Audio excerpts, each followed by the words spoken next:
Bonjour, Raphaël Coubetergue, fondateur de Human Booster. À la base, c'est un cabinet de conseil en ressources humaines, management et système d'information, et éditeur aussi de logiciels. Et en fait, notre positionnement, c'est d'affirmer l'action de formation. Donc en fait, on est une école du numérique et des potentiels. Alors le siège social est à Aubière. On est une équipe d'une trentaine de personnes. La plupart des collaborateurs ont commencé tout jeunes dans l'entreprise, stage, alternance ou premier job. Comme on travaille sur le potentiel des gens, en fait, les profils, il n'y a pas de diplôme type. C'est vraiment une typologie de personnes à potentiel, avec une connotation quand même sur la gestion de projet. Alors Human Booster, qu'est-ce que ça veut dire? Peut-être pas grand-chose, parce que c'est sorti du chapeau, sans connotation. On pourrait dire que c'est la dynamique de l'homme, ça nous va bien par rapport aux ressources humaines et au potentiel, mais il n'y a pas une signification particulière.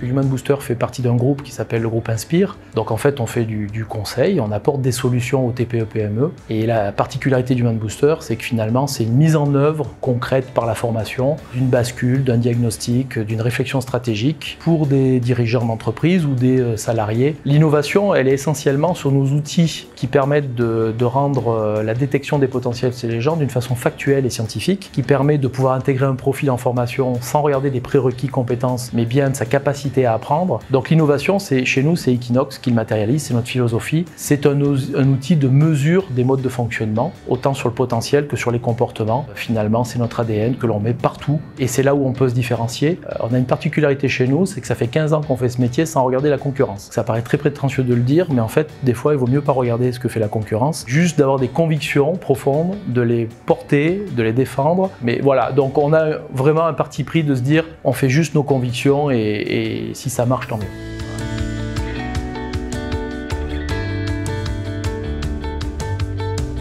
Se réinventer en permanence, donc le challenge, c'est le même qu'il y a 15 ans. Sauf que maintenant, c'est plus un choix, c'est une obligation. On change d'organisation quasiment tous les 2 ans. Le contexte est très mouvant et va encore plus vite que ce changement tous les 2 ans. Le challenge, se dire que on va peut-être passer à des changements annuels, d'être dans une évolution et une croissance plutôt transversale. Le succès, il est simple.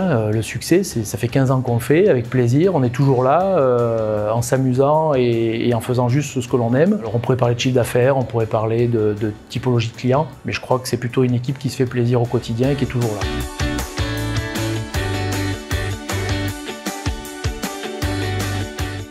On a décidé d'être encore plus agile, d'être encore plus dans le nomadisme, donc de plus forcément avoir des locaux en dur, mais avoir une multitude de petits locaux qui nous permettent d'être très nomades et très agiles. Les 12 prochains mois qui arrivent, c'est un positionnement stratégique sur des actions à venir, donc de vrais choix, puisque notre credo, ce n'est plus la croissance, c'est de faire avec ce qu'on a. Donc là, ça nécessite une vraie réflexion, une anticipation qui est un luxe aujourd'hui.